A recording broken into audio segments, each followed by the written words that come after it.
Hi friends, I am Ankit and today I will show you how to change Google Map navigation voice language.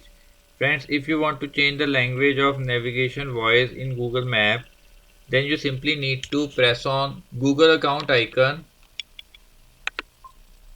Here you need to press on settings. In settings, scroll it little down and here you will find the option of navigation settings. In navigation settings, press on voice selection. By default, it is selected on English.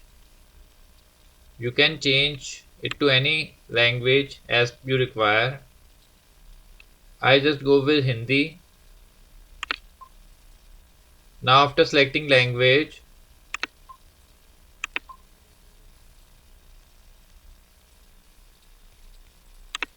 select a location.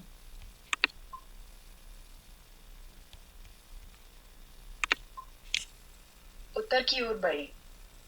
Now it will navigate you in your selected language. So friends, like this you can very easily change Google Map navigation voice language. I hope you find this video useful. If you like the video, then press on like button and don't forget to subscribe our channel and press on bell icon to receive email notifications free of cost.